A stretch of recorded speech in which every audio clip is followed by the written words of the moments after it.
Welcome. मैं हूं प्रियंका संभव और आप देख रहे हैं मेरे सिर्फ मेरा सवाल मनी 9 पर। ये वो शो होता है जिसमें हम आपके म्यूचुअल फंड के पोर्टफोलियोज को डिस्कस करते हैं और हमारे एक्सपर्ट्स आपकी मदद करते हैं एक बेटर फाइनेंशियल प्लान बनाने में। वैसे अभी कुछ अहम आंकड़े जो आए हैं लेटेस्ट, उन पर नजर डालते हैं।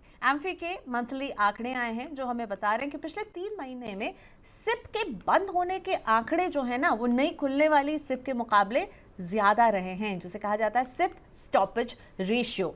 मार्च 2025 यानी जो लेटेस्ट फिगर आया है वो बता रहा है कि 40 लाख अगर नए सिप शुरू हुए तो 51 लाख सिप बंद हुए हैं। और ये है सिप स्टॉपेज रेशियो आपके सामने। देखिए लगातार 3 महीने में कैसे ये बढ़ा है। जनवरी 2025 में जहां सिप का स्टॉपेज रेशियो 109% था, तो वो फरवरी में 123% पर गया और मार्च में 127% पर पहुंच गया। अब इससे ये नहीं सोचेगा कि हम आपको ये कह रहे हैं कि सिप रोक दी लोगों ने। ये रेशियो है, यानी नए और पुराने के बीच के अंतर को बता रहा है। और लगातार 3 महीने से हम देख रहे हैं कि ये अंतर थोड़ा सा बढ़ा है, यानी नई सिप जितनी खुली हैं उसके मुकाबले जो है बंद होने वाली जो है वो ज़्यादा रही हैं। वैसे अगर हम इक्विटी म्यूचुअल फंड के इनफ्लो की बात करें तो मार्च 2025 के आंकड़े यहाँ पर भी थोड़े से आपको डाउनवर्ड ट्रेंड दिखा रहे हैं। 0.28% की गिरावट है यहाँ पर। 25,926 करोड़ रुपए पर हैं, जहाँ हम देख रहे थे लगातार ये 26,000 करोड़ को क्रॉस कर रहा था, तो वहाँ एक हमें थोड़ा सा एक डिप नज़र आ रहा है। सिप अकाउंट्स भी थोड़े ड्रॉप हुए हैं। मार्च में कुल सिप अकाउंट्स 8 करोड़ 11 लाख रहे, जो कि फरवरी में 8 करोड़ 26 लाख पर थे। अब जाहिर सी बात है मार्केट वॉलेटाइल है, किसी को नहीं पता कि बाजार में क्या हो रहा है। अचानक से हम तेजी देखते हैं और फिर उसके बाद एक पुल बैक देखते हैं, फिर हम देखते हैं फिर बाजार उठ जाते हैं। तो इन सब के बीच में म्यूचुअल फंड इन्वेस्टर अभी थोड़े से परेशान है और मुझे लगता है मार्च के नंबर्स इस नर्वसनेस को रिफ्लेक्ट कर रहे हैं। लेकिन सिप को इस तरह से रोकना आपके ओवरऑल फाइनेंशियल प्लानिंग के लिए कितना हानिकारक है, आज यही बात करने वाले हैं। फिनोवेट की को-फाउंडर और सीईओ नेहल मोटा मेरे साथ जुड़ चुकी हैं। सिप स्टॉपेज रेशियो को भी हम समझेंगे, इसके पीछे जो बढ़ोतरी नज़र आ रही है, और आपके म्यूचुअल फंड पोर्टफोलियोज को भी नेहल रिव्यू करने वाली हैं। तो नेहल से अगर आप भी कुछ अपने सवाल पूछना चाहते हैं तो आप अपने क्वेश्चन हमें इस तरह से भेज सकते हैं। आप हमें व्हाट्सएप कीजिए 9311111874 पर। आप हमें ईमेल कीजिए money9query@tv9.com पर। इसके अलावा आप हमें लाइव भी अपने क्वेश्चंस जो हैं वो भेज सकते हैं यूट्यूब पर। तो सिप स्टॉपेज रेशियो पर हम नज़र डालने वाले हैं। मार्च में ये आंकड़ा जो है फिर थोड़ा सा बढ़ ही गया है। जनवरी में हमने जहां 83% का सिप स्टॉपेज रेशियो देखा, फरवरी में ये 122 पहुंचा और मार्च आते आते 127। और सिप स्टॉपेज रेशियो क्या है, यानी जितनी नई सिप आ रही हैं उसके मुकाबले कितनी सिप बंद हो रही हैं, इस रेशियो को ये बताता है। तो क्या ये वॉरिंग ट्रेंड दिखा रहा है? ये तो साफ पता चल रहा है कि लोग सिप रोक रहे हैं। नई सिप जो खुल रही हैं वो कम हो गई हैं और जो बंद हो रही है वो ज़्यादा हो रही हैं।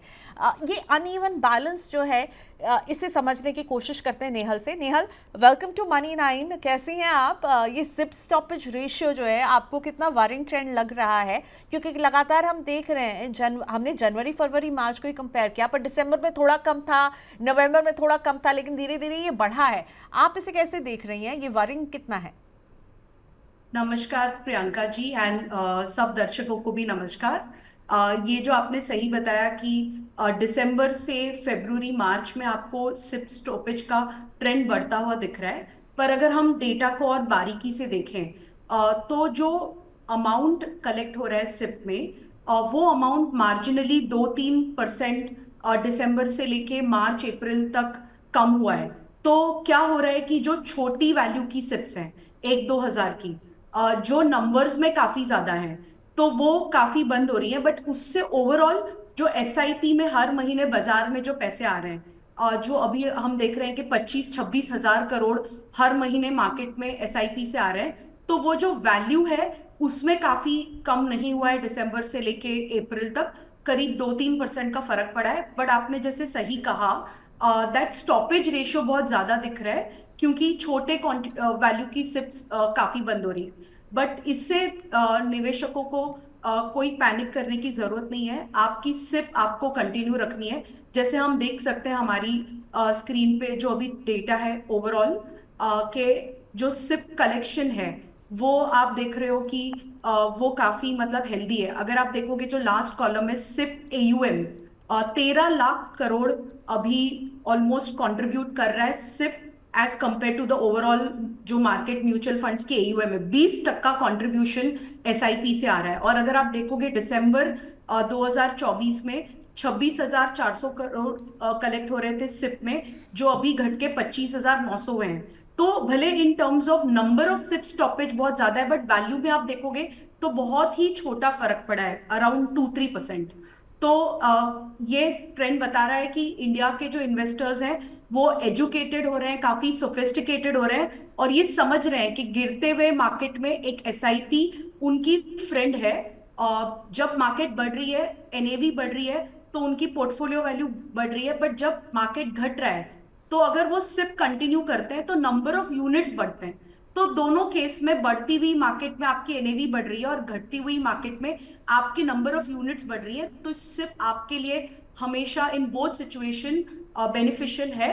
तो आपको ये डेटा से कुछ ज्यादा रीड नहीं करना है। ये डेटा एक्चुअली दिखा रहा है कि जो ओवरऑल बहुत छोटा फर्क पड़ा है इस मार्केट वॉलेटिलिटी से, ये बता रहा है कि इन्वेस्टर्स कितने कॉन्फिडेंट है एसआईपी स्ट्रैटेजी पे।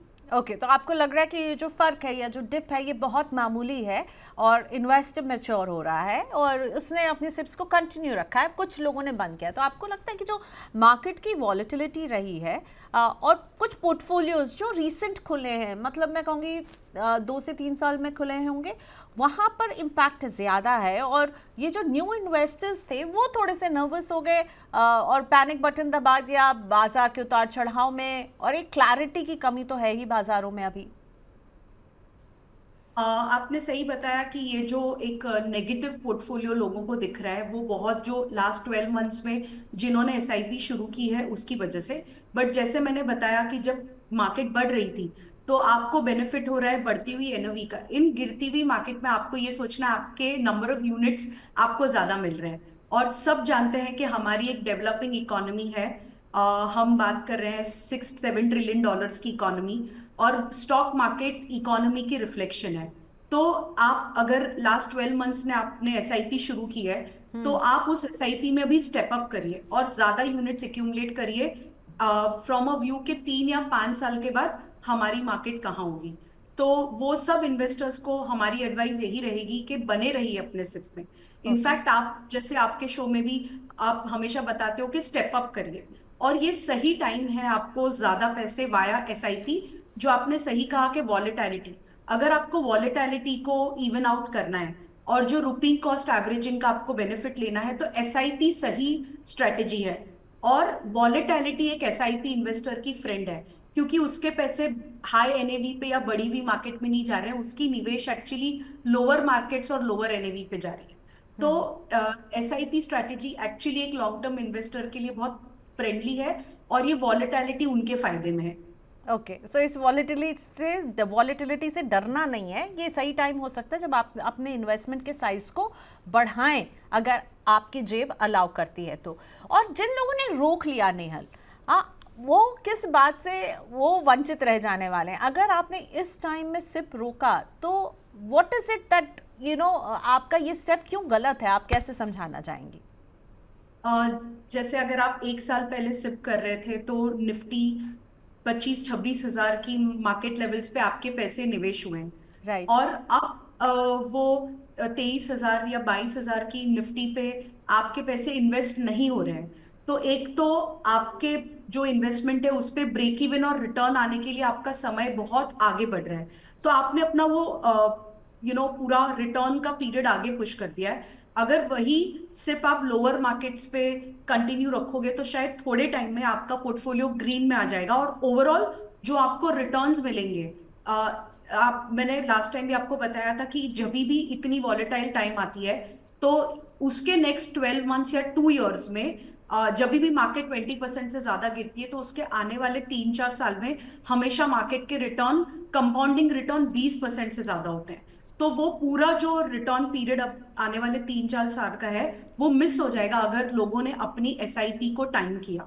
तो टाइमिंग आप कर सकते हो अगर आपको लमसम इन्वेस्ट करना है, बट एसआईपी का होल पर्पस है कि आप मार्केट को टाइम नहीं कर रहे हो, और आप डिसिप्लिन से हर महीने, इरिस्पेक्टिव ऑफ मार्केट ऊपर है कि नीचे, आप पैसे लगा रहे हो और आप थोड़ा समय दे रहे हो, एंड आप रुपी कॉस्ट एवरेजिंग को वर्क करने दे रहे हो अपने फेवर में। अब हम साजन जी से बात करने वाले हैं जो हमारे साथ जुड़ चुके हैं। साजन जी नमस्ते, बहुत स्वागत है आपका मनी नाइन में। कहाँ से बोल रहे हैं? मैं अजमेर से बोल रहा हूँ। अजमेर से, अच्छा। सो अजमेर शरीफ की दरगाह वाले शहर से आप जुड़े हुए हैं। बहुत अच्छा लगा आपसे बात करके। क्या करते हैं आप साजन जी? मैं गवर्नमेंट एम्प्लॉई हूँ। गवर्नमेंट एम्प्लॉई हैं, ठीक है। तो मैं आपका सिप का पोर्टफोलियो एक बार बता देती हूँ। थोड़ा सा हमें कंफ्यूजन था। जो आपने सेकंड स्कीम लिखी है वो लिखी है पराग पारिक स्मॉल कैप, तो वो पराग पारिक स्मॉल कैप है नहीं या मैम, पराग वो Parikh flexi flexi cap? Cap है मैम। वो फ्लेक्सी कैप है, ठीक है ठीक है। वो नेहल जी को जब हमने भेजा था ना आपका पोर्टफोलियो, नेहल जी ने ही हमें पॉइंट आउट किया था कि पराग पारिक का तो कोई स्मॉल कैप है नहीं, वो शायद फ्लेक्सी कैप की बात कर रहे हैं। तो चलिए, 1500 की सिप आप कर रहे हैं टाटा के स्मॉल कैप में, 1500 की आप सिप कर रहे हैं पराग पारिक के फ्लेक्सी कैप में, 1500 की सिप है एसबीआई के मल्टी कैप में, और 1500 की सिप आप कर रहे हैं कोटक स्पेशल अपॉर्चुनिटीज फंड में। क्या नजरिया है, कितने समय तक करेंगे साजन जी निवेश? क्या आप अभी काफी यंग हैं, आप सिर्फ 29 साल के हैं, तो नजरिया कितना रखा है आपने कि कब तक निवेश करना है? Ma'am minimum 20 year. Very good, बहुत अच्छी बात है। और पैसे बढ़ाते भी रहेंगे? जी मैम। तो किस लिए आप ये बचत जो कर रहे हैं, कोई गोल है दिमाग में कि 20 साल के बाद मेरे पास इतना पैसा होना चाहिए और मैं कुछ इस काम के लिए कुछ ये मैम बचत कर? अराउंड 1 CR के आसपास। 1 CR के आसपास। अभी तो 6000 की सिप है जिसको आप 10% से बढ़ाएंगे, तो क्या 20 साल में साजन 1 CR तक पहुंच पाएंगे? नेहल, आप क्या रीड कर रही हैं उनके पोर्टफोलियो में? कुछ चेंजेस की ज़रूरत है या सब कुछ ठीक कर रहे हैं साजन? 20 साल का नज़रिया है। नेहल थैंक यू, आपने हमें भी पॉइंट आउट किया था कि पराग पारिक का फ्लेक्सी कैप है, वही बात सही भी निकली। नेहल, अब ज़रा रिव्यू कर दीजिए साजन जी के पोर्टफोलियो को। तो पहले मैं स्टार्ट करूंगी कि इन्होंने एक गोल बताया कि इनको 1 करोड़ कलेक्ट करना है और इनकी 20 ईयर्स की टाइम होराइजन है। तो आप जैसे देख सकते हो, अगर ये 6000 की एसआईपी आप कंटिन्यू करते हो तो आपका 14 लाख का इन्वेस्टमेंट है, और अगर 12% भी अगर हम रिटर्न देख के चलें तो 55 लाख का पोर्टफोलियो होता है। पर अगर आप 10% से अपनी एसआईपी को स्टेप अप करोगे तो 20 साल में 1 करोड़ 11 लाख जो आपको हिट करना है कि 1 करोड़ से ज्यादा मुझे कलेक्ट करना है, तो आप वो अचीव कर पाओगे अगर आपने अपनी एसआईपी को स्टेप अप किया। और अगर मैं आपके पोर्टफोलियो की बात करूं तो आपने कोई एक स्पेशल अपॉर्चुनिटीज फंड अपने पोर्टफोलियो में ऐड किया हुआ है, और आपके पोर्टफोलियो में मुझे कुछ ऐसे फंड्स दिख रहे हैं जो मतलब काफी टैक्टिकल है। जैसे कोटक की स्पेशल अपॉर्चुनिटी फंड एक मुझे दिख रहा है, फिर एक मल्टी कैप मुझे दिख रहा है, एक आपका फ्लेक्सी कैप है और एक स्मॉल कैप है।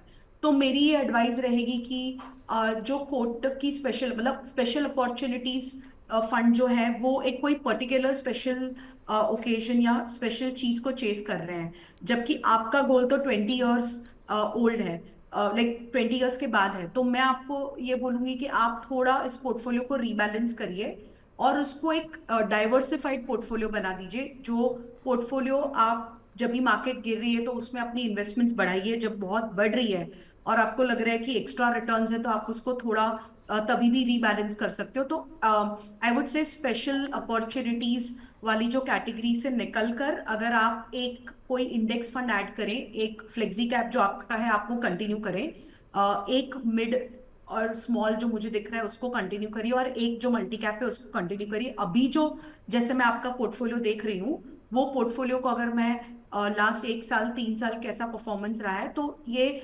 बेंचमार्क से बहुत ज्यादा पोर्टफोलियो बड़ा है ऐसा नहीं है, तो थोड़ा आप इसको रीबैलेंस कर सकते हैं। ओके, तो रीबैलेंसिंग की यहाँ पर ज़रूरत है इनके पोर्टफोलियो में, राइट? लेकिन हाँ, स्टेप अप करते रहेंगे तो 1 करोड़ जो पहुँचना चाह रहे हैं वो तो बिल्कुल पहुँच जाएंगे, उसमें कोई दिक्कत नहीं है रेहल, राइट? या सिर्फ हाँ, वो गोल 1 करोड़ पे पहुंच जाएंगे 6000 रुपए with 10% step up. But portfolio इनको रीबैलेंस करने की जरूरत है, बिकॉज अभी मैं ये पोर्टफोलियो को देखूं तो ये बेंचमार्क को नहीं बीट कर रहा है। इसमें जो रिस्क एडजस्टेड विद रिटर्न, जैसे वॉलेटिलिटी ज्यादा है बट रिटर्न उस हिसाब से ज्यादा नहीं है। तो मैं डेफिनेटली, मेरी एडवाइस मैं इनको एक पोर्टफोलियो भेज दूंगी कि ये करंट को कैसे इनको रीबैलेंस करना है। बट जैसे मैं बता रही हूँ कि special opportunities and all are like इनका गोल 20 साल चुना है, तो इनको इतना टैक्टिकल प्ले करने की जरूरत नहीं है, इनको एक well diversified portfolio from a 20 year view से बनाने की जरूरत है। तो आप इसमें से क्या हटाएंगी और क्या ऐड करेंगे, किस कैटेगरी को हटाना चाहेंगी? मैं फंड स्पेसिफिक आपसे जैसे नहीं कि पूछ रही हूँ, आपने इंडेक्स बताया फंड, कि you are not allowed to talk fund specific, तो कौन सी कैटेगरी हटाएंगी और कौन सी कैटेगरी ऐड करेंगी नेहल? जैसे मैं बता रही हूँ कि एक इंडेक्स फंड वो ऐड कर सकते हैं, बिकॉज अभी मुझे इनके पोर्टफोलियो में कोई लार्ज कैप इंडेक्स फंड नहीं दिख रहा है। तो वो स्पेशल अपॉर्चुनिटीज से निकल कर अगर वो एक इंडेक्स फंड ऐड करे फ्रॉम अ 20 ईयर व्यू, तो वो उनके पोर्टफोलियो के लिए अच्छा रहेगा। और आई थिंक इनके पोर्टफोलियो में can I see the other two funds, SBI multi cap, Kotak special opportunities, and I think एक पराग पारक फ्लेक्सी कैप है, और एक और कोई फंड है। तो एक कोई ये ऐड कर सकते हैं जैसे लार्ज एंड मिड कैटेगरी में, तो भी वो ठीक रहेगा। अगर समझो प्योर इंडेक्स फंड ना ऐड करें, पर एक large and mid category fund कोई ऐड करें तो भी ठीक रहेगा। ठीक है। सो एक इंडेक्स फंड आपके लिए अच्छा हो सकता है, एक large and mid cap category आपके लिए अच्छी हो सकती है, क्योंकि फोकस ये होना चाहिए कि बेंचमार्क को बीट कैसे करे आपका पोर्टफोलियो, बेंचमार्क से बेहतर रिटर्न देने के लिए क्या करे। वैसे मैं बता दूं Nehal, I really want to thank you, आपने सभी आंसर्स को इतने ब्यूटिफुली वर्कआउट किया है। तो इस शो के डिस्क्रिप्शन बॉक्स में मैं नेहल के जवाब भी डाल दूंगी, ताकि जो लोग जुड़े थे वो इन जवाब को पढ़ सकें और उनको उसके मुताबिक चेंजेस कर सकें। So Nehal, big thank you to you for that. लेकिन अभी पोर्टफोलियो बाकी है नेहल, बाय मत कहिएगा लॉग ऑफ मत कीजिएगा। रेखा जी का पोर्टफोलियो मैं लेकर आ रही हूँ। सो रेखा जी की एज है 41 और ये निवेश कर रही हैं निपॉन के स्मॉल कैप में 1000, मोतीलाल ओसवाल के मिड कैप में 1000, HDFC के फ्लेक्सी कैप में 1000, SBI के कॉन्ट्रा फंड में 1000 और ICICI Bharat 22 fund of fund में 1000। 10 साल का नज़रिया है, 5000 रुपये 5500 की सिप है, 10 साल का नज़रिया है। और 500 जो है इन्होंने निपॉन जूनियर 20 के फंड ऑफ फंड में भी जो है वो इन्वेस्ट किया है। रेखा जी के पोर्टफोलियो पर आपके व्यूज़ नेहल? तो एक जो इनका सवाल था कि अगर ये अमाउंट ऑफ इन्वेस्टमेंट्स वो करते रहें तो 1 मिनट, तो वो कितना अमाउंट कलेक्ट कर लेंगे। तो अगर ये पोर्टफोलियो वो कंटिन्यू करते हैं, जैसे 5,500 रुपये Rekha ji per month invest कर रहे हैं, तो अगर ये 10% से इसको स्टेप अप करें और अगर 20 ईयर्स तक अगर ये इन्वेस्टमेंट करते रहें, तो करीब 1 करोड़ का जो मैजिकल नंबर है वो पहुंचेंगे। इन्होंने यहाँ बताया कि इनको 10 ईयर्स की व्यू से इन्वेस्ट करना है, तो अगर ये 10 ईयर्स के व्यू से इन्वेस्ट करे विद 10% स्टेप अप, तो इन्होंने इन्वेस्ट किया होगा 10,51,000, जिसकी फ्यूचर वैल्यू हो जाएगी कुछ 18 लाख रुपए। जब मैं इनके पोर्टफोलियो की बात करूं तो इन्होंने ये इतना ब्यूटिफुली डाइवर्सिफाई किया है, ये पोर्टफोलियो बेंचमार्क को काफी बड़े मार्जिन से बीट कर रहा है। ये पोर्टफोलियो का रिस्क भी बहुत अच्छे से कंट्रोल कर रहा है। अगर मैं सॉटिनो शार्प रेशियो देखूं तो ये वेल अबाउ 1.5 है। तो मैं आपको बोलूंगी कि आपका पोर्टफोलियो काफी अच्छा है, इस पोर्टफोलियो को आप कंटिन्यू करिए, स्टेप अप करिए और आपका टाइम होराइजन थोड़ा बढ़ा दीजिए। But it's a very good portfolio, thumbs up to you. Okay Surekha ji, आप बिल्कुल सही दिशा में चल रही हैं, इसको आगे बढ़ाते रहिएगा।